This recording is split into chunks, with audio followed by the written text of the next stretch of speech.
అధికార పార్టీ బెదిరింపులకు సర్పంచులు భయపడొద్దు అన్నారు BRS working president KTR. CM Revanth 2 నాలుకల ధోరణితో మాట్లాడుతున్నారని అన్నారు. ఒక కాంగ్రెస్ ఎమ్మెల్యే మాట్లాడుతున్నాడు, నేను బీఆర్ఎస్ ఎమ్మెల్యేలకు బీఆర్ఎస్ సర్పంచులకు ఇందిరమ్మ ఇల్లు ఇయ్య అంటుండు. ఇందిరమ్మ ఇల్లు ఇచ్చేది ఆయన చేతులు ఏం లేదు.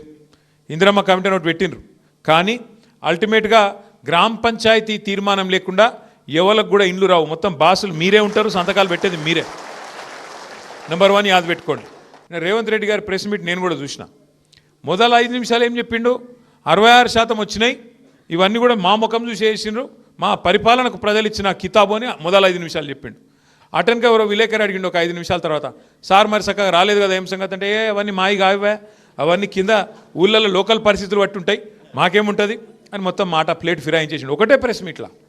ఇదివరకు యూరియా షాప్లలో దొరుకుతుండే, ఇప్పుడు యాప్లో దొరుకుతుందంట. యాప్ ఫోన్లో యాప్ ఉండాలనంట, యాప్లో దొరుకుతుందంట. మరి షాప్లో యూరియా అయినోడు యాప్లో ఇస్తాడే? నాకు తెలియకడతా, ఆడు ఉంటేనే కదా ఇది ఇచ్చేది. ఇక గట్లున్నది ఇలా కథ. ఎందుకంటే లైన్లు కనబడద్దు, దాచిపెట్టాలి. ఎన్ని రోజులు దాస్తావు? 10 ఏళ్ళు మరి కేసీఆర్ ప్రభుత్వంలో ఎందుకు లైన్లు లేకుండే? ఎందుకంటే నడిపేటోనికి తెలివి ఉండాలా, నడిపేటోనికి రైతుల మీద గుండెల్లో ప్రేమ ఉండాలా. రాష్ట్రం నెత్తి మీద ఉన్న అప్పు 72,000 కోట్లు. కేసీఆర్ గారు డిసెంబర్ 3, 2023 నాడు రాష్ట్ర ప్రభుత్వం నుంచి జరిగిన నాడు ఉన్న అప్పు 3.5 లక్షల కోట్లు.